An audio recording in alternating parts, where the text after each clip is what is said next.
Antes de comenzar con este especial, una aclaración. No es la intención de un poquito de señalar a alguien de nazi.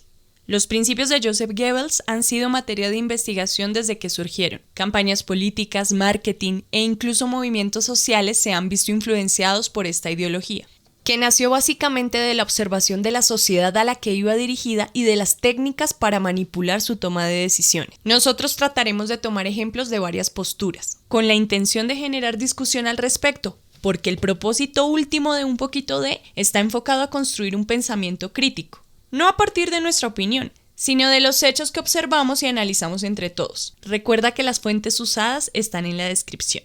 Primer principio: simplificar al enemigo.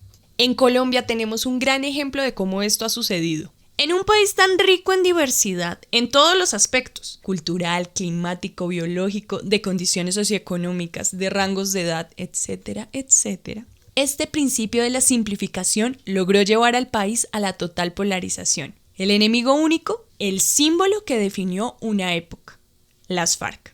Si bien es cierto que este grupo armado cometió violaciones a los derechos humanos con todo tipo de crímenes, hoy discutiremos puntualmente cómo se convirtió en el símbolo máximo de propaganda en Colombia, a pesar de no haber sido el único actor durante el periodo de conflicto. Se resuelve fácil, porque es que corrupción estatal, grupos paramilitares, narcotráfico, desempleo, falta de educación en las regiones, falta de infraestructura vial y todas las variables que perpetúan situaciones de violencia y desigualdad no caben en un discurso que promueva campañas políticas. No caben. O sea, literalmente no caben en una valla publicitaria. No venden.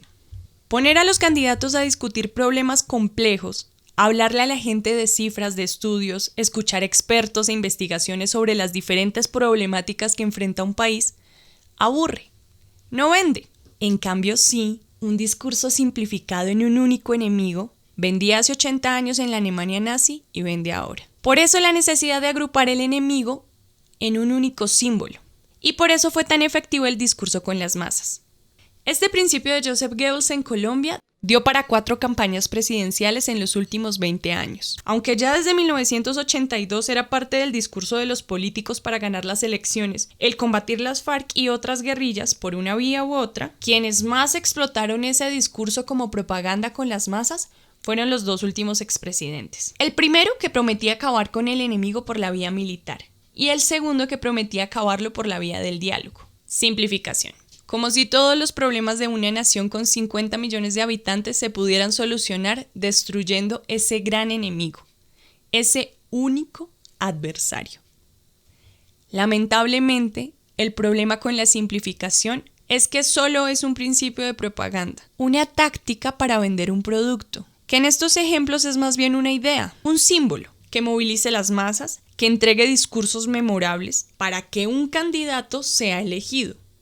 Pero, más allá de la estrategia publicitaria que nos queda, ¿algo nos queda? Si te das cuenta, no hemos hablado de qué postura es la correcta, de quién tuvo o quién tiene la razón.